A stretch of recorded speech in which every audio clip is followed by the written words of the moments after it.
Hello, and thank you for joining us for the How to Send Your Child to College for Less Than the Advertised Cost webinar. My name is Will Hoffman, and I'm the president and founder of Hoffman Wealth Management.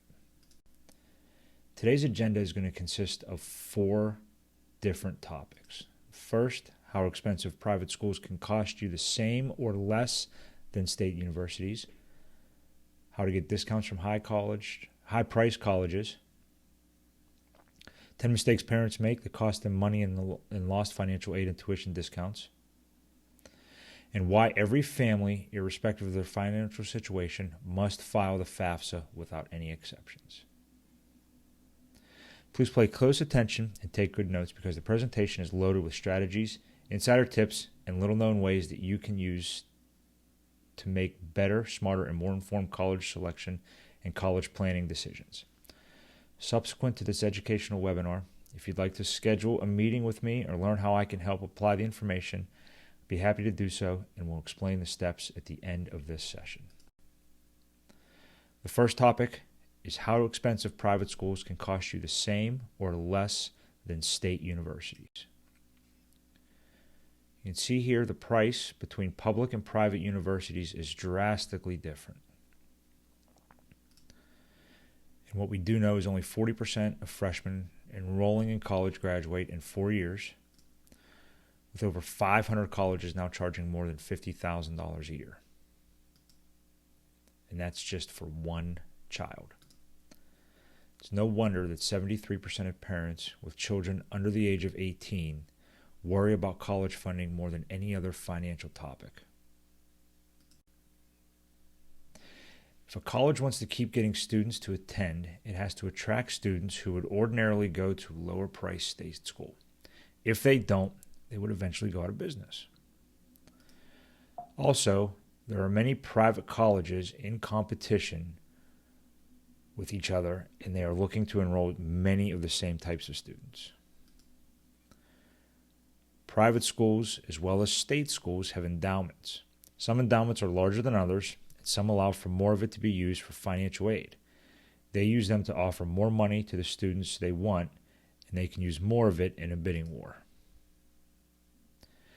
Because private schools use more of their endowment dollars for financial aid than do state universities, which tend to use theirs to build bigger football stadiums, and because it's their money and not the state or federal government's, they don't have to follow the same financial aid rules.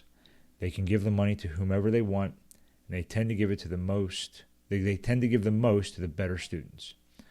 But they also have tremendous flexibility to match other colleges' financial aid offers. There's a financial aid vocabulary that you need to become familiar with, and I'll introduce some of them now. First vocabulary word is cost of attendance, or COA.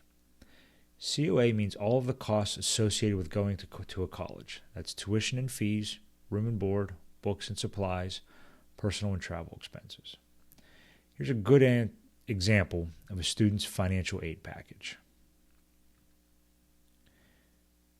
This is the cost of attendance at a public university. Here's the expected family contribution, another word in your financial aid vocabulary. The EFC account for student and parent income and assets, number of children in college, and some other factors. This fall, the term EFC is being replaced by the term Student Aid Index. So if your student is a junior or below, this is the term you'll become familiar with. When you subtract the EFC from the cost of attendance, you get your financial need or your eligibility for financial aid. Aid offered is the financial aid award, which includes scholarships and grants, which don't have to be paid back, and federal work study and student loans.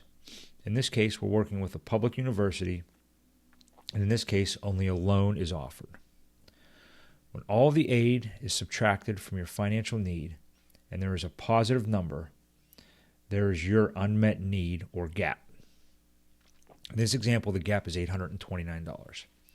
The parents are responsible for covering this amount in addition to their EFC. The gap is added to the EFC, and you have the real cost of attendance at this school. In this example, the total out-of-pocket cost to the family is $22,829. The subsidized student loan amount of $5,500 can be deferred until graduation with no accruing interest until then, and it will be paid back by the student. The other school in this example is a private college, and its cost of attendance is over 2.5 times more than the public university. We do the same thing. Subtract the EFC, and we come up with the financial need, which naturally, due to the difference in cost between the public and the private college, is much higher. But look at what happens when you see the aid package. This private college meets 100% of the financial need. So you see there's no gap. No gap to add to the cost of the parents' EFC of $22,000. Now, not all schools meet 100% of the need, but many come very close and don't cost $75,000. So the total out-of-pocket cost to the family is actually about $1,000 a year less than the quote-unquote less expensive public university. So don't exclude a school from consideration, especially a private college, until you know what your actual out-of-pocket cost will be in light of any financial aid you may receive. The next topic is how to get discounts from high-priced colleges. Due to a variety of reasons, colleges don't offer the same average discounts, or some not at all, as we will see in a moment. There are differences between what colleges and universities give in aid, and the difference can be huge. The most generous discounts are offered by schools that can be considered buyer schools. Here's a brief explanation of buyer and seller schools. The sellers are the haves of admissions. They are overwhelmed with applications, many from top students. They don't need to buy students with tuition discounts to fill their classrooms. Most sellers offer financial assistance to only students who really need it or who are truly exceptional. The buyers are the have-nots in terms of admissions, although they might provide a superior undergraduate education. But rather than select a class, their admissions officers must work hard to recruit students, and they must discount tuition through merit aid to fill classroom seats and beds in dorm rooms. If your goal is to obtain generous scholarships and grants from a college, you should be identifying and applying to colleges that are designated as buyers. At a minimum, the schools being applied to should include a mix of both. A generous offer from a school may be used as a bargaining chip to induce a preferred college to sweeten the pot. This technique is going to be more successful with buyer schools as opposed to seller schools. Let me share with you an example. Let's assume you have an expected family contribution, or EFC, of $20,000. And let's say College X costs $50,000 per year and only meets 60% of the need met. Meanwhile, College Z offers the same $50,000 costs the same $50,000 per year, but meets 100% of the need met. So what does this mean exactly? With College X, you're eligible for $30,000 of need, which is $50,000 of your cost of attendance minus the $20,000 EFC. If College X meets just 60% of your $30,000 need, they'll only give you $18,000, and you'll be on the hook for the other $12,000. Let's put your total out-of-pocket costs at College X at $20,000 EFC plus the $12,000 unmet need, or $32,000 out of pocket.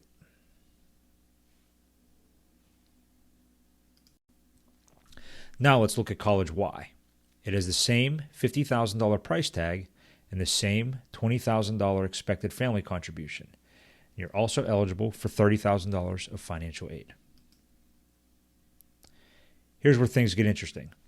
Since College Y meets 100% of your need, they'll give you the entire $30,000, and you're only on the hook for your $20,000 family contribution. So the clear difference is this. In this example, it will cost you an extra $12,000 per year to send your child to College X. Over a 4-year period, that's $48,000 more that you would have to shell out. And that's if they graduate in 4 years.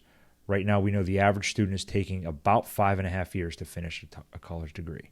So the fact is, picking the right school can have a huge impact on what families pay for college. Now, when a student is at the top of the applicant pool, the odds of getting a discount go up appreciably. By looking at colleges beyond the 300-mile of home radius that 95% of parents and students impose on themselves, they'll find a lot more options. Some schools like a geographically diverse student body and will offer a discount to attract students from beyond their region. How does a student demonstrate interest? Calling or visiting the school, going to college fairs, using their net cost calculator, email, Facebook, Twitter accounts, the list goes on and on.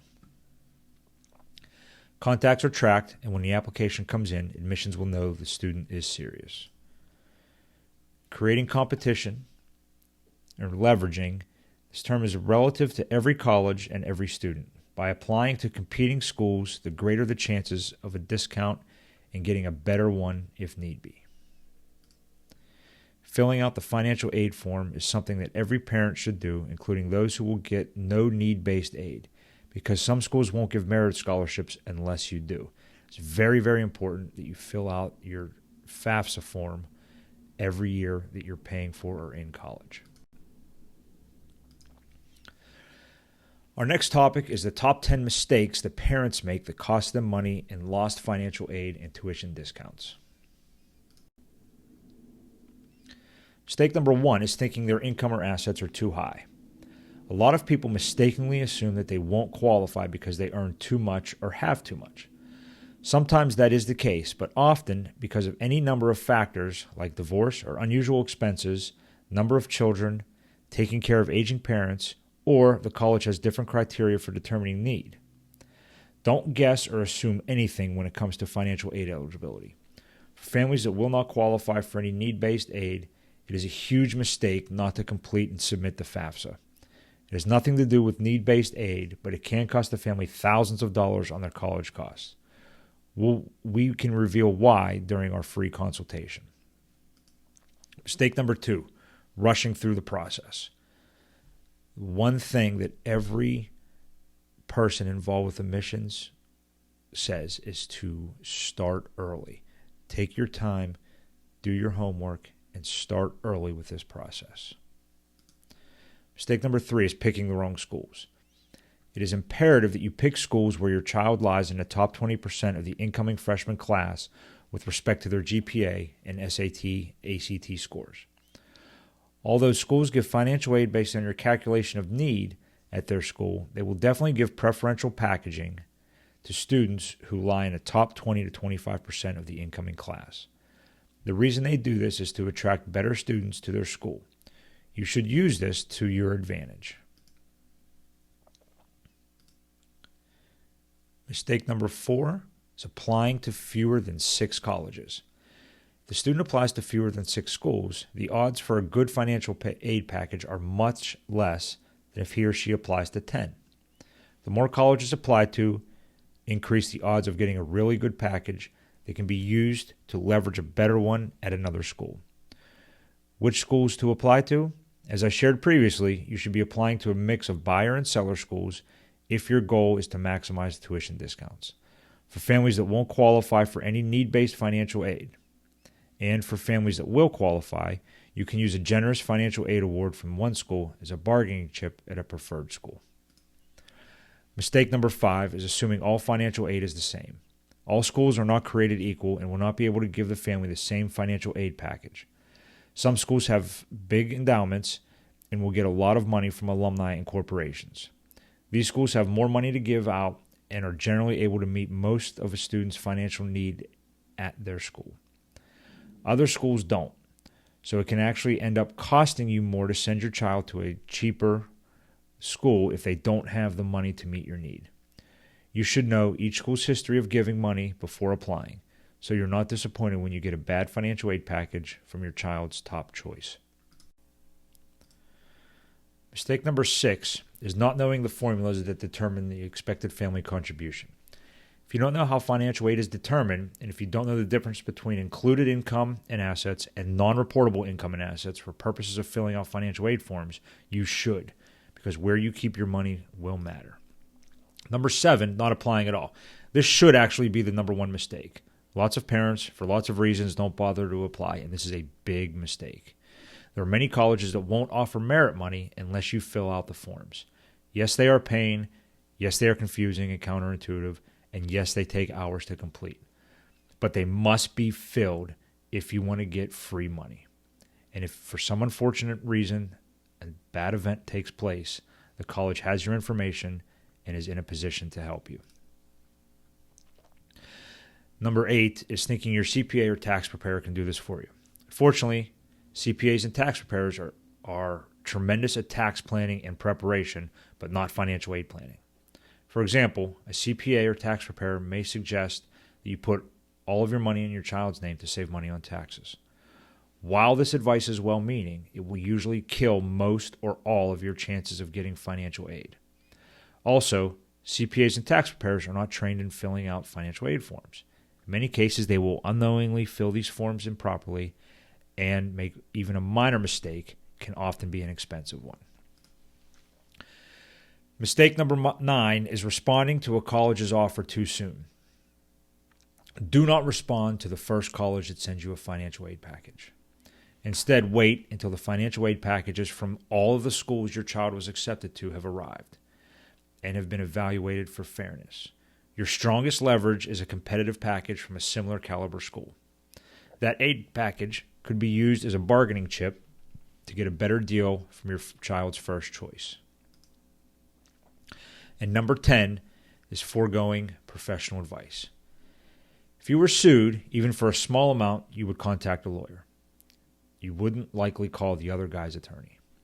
If you had a tax situation, you'd probably want to consult your CPA and not the IRS. If you broke a tooth, you would call your dentist.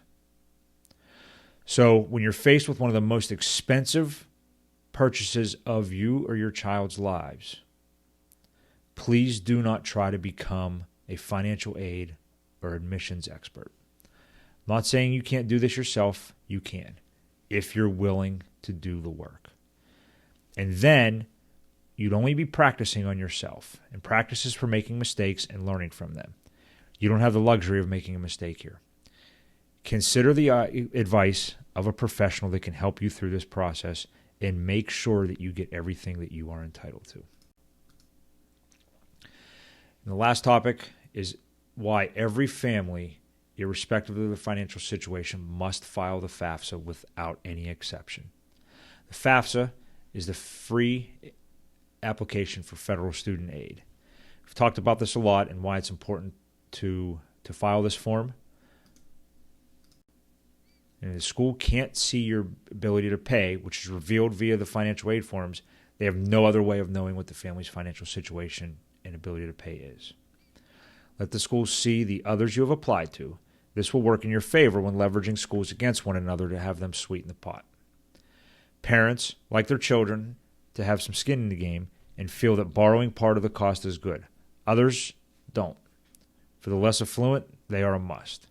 To get these loans, these forms have to be filled out. These are the topics that we discussed today. And what's most important is understanding what is important to you. I have found out that parents look at the process with concern. Sure, they want their child to be independent and happy and successful. Many are under the assumption that if their child doesn't get into what they think of as the quote-unquote right college, they won't be able to succeed. So finding a college can take on special meanings for every family. Of course, what parent doesn't want their child to get lots of scholarships? And you may have said to your child, you do the work and we'll figure out a way to pay for it. But now reality is starting to sink in and you may be rethinking that promise. And if you'd like to keep that promise without sacrificing your retirement, they may not always say it, but what parents want is to pay without going broke. And what they most likely need is some help. So, if you'd like some help in applying the information we talked about today, please reach out to us. On our website, hoffmanwealth.com, there is a link for collegiate planning. It's right in the middle of our site. If you click that, there's a box for you to input some information and for you to be able to contact us for us to be able to help you. Thank you very much for watching this webinar, and we look forward to helping you soon.